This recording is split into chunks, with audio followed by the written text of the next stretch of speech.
आज अयोध्या में राम मंदिर बनने की वजह है कर सेवकों की कुर्बानी। 1990 लाखों सेवकों ने अपनी जान की कुर्बानी दी, तभी जाकर अयोध्या में राम मंदिर बना। तभी आज उद्घाटन होने जा रहा है 22 जनवरी।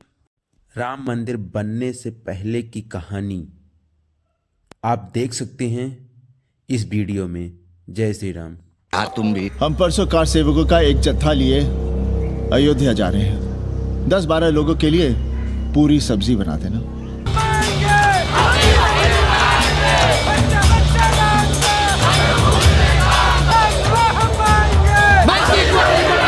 अयोध्या से क्या लाएं तुम्हारे लिए? सबको अभय देती हुई राम और जानकी की तस्वीर।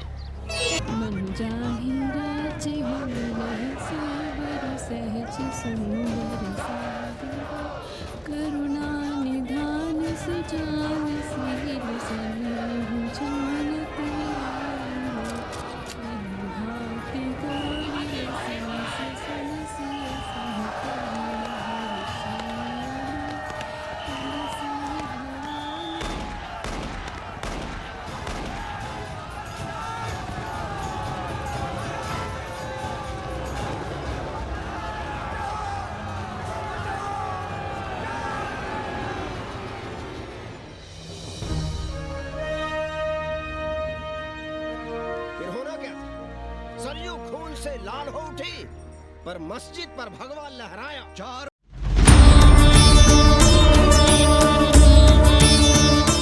जय श्री राम दोस्तों, बस कुछ ही दिन में अयोध्या में प्रभु श्री राम के मंदिर की प्राण प्रतिष्ठा हो जाएगी। एक ऐसा दिन जिसका इंतजार 500 सालों से किया जा रहा था। एक ऐसा दिन जिसके इंतजार में न जाने कितनी पीढ़ियां खत्म हो गई। एक ऐसा दिन जिसकी लड़ाई में न जाने कितने लोगों ने अपनी जान गंवा दी। एक पल के लिए, बस एक पल के लिए जरा सोच कर देखिए, 16वीं शताब्दी में भी ऐसे लोग थे जिनका सपना था कि वो अयोध्या में राम मंदिर देखें। 18वीं शताब्दी में भी ऐसे लोग थे जो पहली बार राम मंदिर का हक पाने के लिए अदालत गए।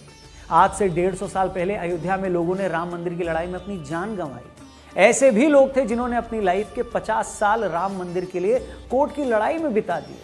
आज वो हमारे बीच नहीं है और वो ये दिन देख भी नहीं पाए। और एक आप और हम हैं जो अपने जीते जी इसी जीवन काल में अयोध्या में भगवान श्री राम का मंदिर देखने जा रहे हैं। उन प्रभु श्री राम का मंदिर जिसे आज से 492 साल पहले 1528 में वहशी बाबर ने गिरवा दिया। तो आज के इस प्रोग्राम में, आज के इस वीडियो में हम राम मंदिर के इन पूरे 500 साल के संघर्ष की कहानी आपको सुनाएंगे, ताकि आप ये जान सकें कि ये लड़ाई कितनी पुरानी है, इस संघर्ष के क्या मायने हैं। हम ये सब बताएंगे ताकि आप ये जान सकें कि सच्चाई की लड़ाई कोई रातों रात नहीं जीती जाती। इसके संघर्ष 2-4 साल तक नहीं चलते, बल्कि इसके लिए आपको सैकड़ों साल भी लड़ना पड़ सकता है। तो मेरी आप सबसे यही रिक्वेस्ट है, विनती है कि इस वीडियो को पूरा देखिए और अपने सर्कल में हर जानने वाले इंसान से इस वीडियो को शेयर करिए, ताकि वो ये जान पाए कि अयोध्या में भगवान श्री राम का मंदिर बनने के मायने क्या है। शुरू करते हैं दोस्तों। जय श्री राम। तो दोस्तों, ये हम सब जानते हैं कि बाबर ने साल 1528 में अयोध्या में भगवान श्री राम का मंदिर गिरवाकर वहां मस्जिद का निर्माण करवाया। लेकिन इसके पहले की बात कम लोग करते हैं, और वो बात यह है कि भगवान श्री राम के पुत्र कुश ने अयोध्या में श्री राम जी का मंदिर बनवाया। अकेले अयोध्या में सीताराम के 3000 मंदिर थे। कहा जाता है कि 5वीं शताब्दी ईसा पूर्व इनमें से कई मंदिरों की हालत खराब होने लगी। उसी दौरान उज्जैन के राजा विक्रमादित्य अयोध्या आए और उन्होंने यहाँ के कई मंदिरों को फिर से ठीक करवाया। आने वाले कई सालों तक ये मंदिर यूं ही वहां बने रहे। फिर 21 अप्रैल 1526 को बाबर और इब्राहिम लोदी के बीच युद्ध होता है। 1528 तक बाबर की सेना अयोध्या पहुंच जाती है। कहा जाता है कि तभी बाबर के कहने पर उनके सेनापति मीर बाकी ने उस मंदिर को तोड़वाकर उसकी जगह पर मस्जिद बनवाई, जिसे बाद में बाबरी मस्जिद के नाम से जाना गया। इसके बाद 150 साल बीत जाते हैं, कोई हलचल नहीं होती। ये वो दौर था जब भारत में मुगल शासन की जड़ें काफी गहरी थी। फिर साल 1717 यानी बाबरी मस्जिद बनने के तकरीबन 190 सालों बाद जयपुर के राजा जयसिंह द्वितीय कोशिश करते हैं कि मस्जिद और उसके आसपास वाली जगह उनको मिल जाए। वो जानते थे कि हिंदुओं के लिए उस जगह के क्या मायने हैं, क्या आस्था है। जयसिंह के उस वक्त के मुगल शासकों से संबंध भी ठीक थे, मगर वो ऐसा नहीं कर पाते। लेकिन वो मस्जिद के पास ही एक राम चबूतरा बनवा देते हैं ताकि हिंदू वहां पर पूजा कर पाए। यूरोपियन जियोग्राफर जोसेफ टेफेंथेलर, जो खुद 1766 से 1771 के बीच इसी जगह पर थे, उन्होंने भी अपनी रिपोर्ट में राम चबूतरा होने की बात की तस्दीक की थी।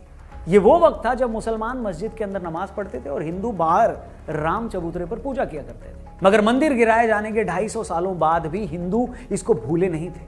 यूं तो अयोध्या में भगवान श्री राम के हजारों मंदिर थे, मगर वो ये बात नहीं भुला पा रहे थे कि भगवान श्री राम के जन्म स्थान की जगह मंदिर तोड़कर मस्जिद कैसे बना दी गई। 1813 में पहली बार हिंदू संगठनों ने दावा किया कि बाबर ने 1528 में राम मंदिर तोड़कर मस्जिद बनाई थी। माना जाता है कि फैजाबाद के अंग्रेज अधिकारियों ने भी मस्जिद में हिंदू मंदिर जैसी कलाकृतियों के मिलने का जिक्र अपनी रिपोर्ट में किया था। पूर्व आईपीएस अधिकारी किशोर कुणाल ने अपनी किताब अयोध्या रिविजिटेड में इस वाकये का जिक्र भी किया है। इसके बाद 1838 में ब्रिटिश सर्वेयर मॉन्टेगो मेरी मार्टिन ने एक रिपोर्ट दी कि मस्जिद में जो पिलर्स हैं वो मंदिर से ही लिए गए हैं। रिपोर्ट सामने आने के बाद काफी हंगामा हुआ। हिंदुओं के दावे के बाद से विवादित जमीन पर नमाज के साथ साथ पूजा भी होने लगी।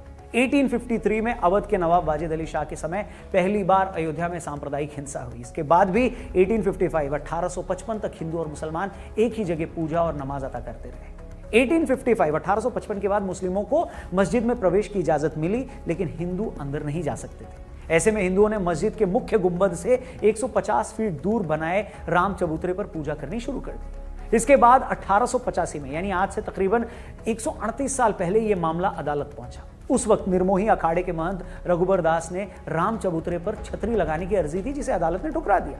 मगर इस एक घटना से हमें यह पता चलता है कि निर्मोही अखाड़ा कब से राम मंदिर की लड़ाई लड़ रहा है। इसके बाद 1934 में अयोध्या में फिर दंगे होते हैं और इस दौरान बाबरी मस्जिद की एक दीवार टूट जाती है, जिसे बाद में फिर बनवा दिया जाता है, मगर वहां नमाज बंद हो जाती है। आप देख रहे हैं कि ये वो दौर था जब देश पर अंग्रेजों की हुकूमत थी। उस वक्त की कांग्रेस के एजेंडे में भी कहीं राम मंदिर नहीं था, न उस वक्त का संघ इतना मजबूत था, मगर देश की जनता, प्रभु राम के भक्त बाबर के मस्जिद बनवाने के 400 साल बाद भी अपने हक की लड़ाई लड़ रहे थे। उस टाइम वो भी तब जब न देश में अपनी सरकार थी, न मीडिया आजाद था, न धार्मिक संगठनों की कोई लामबंदी थी।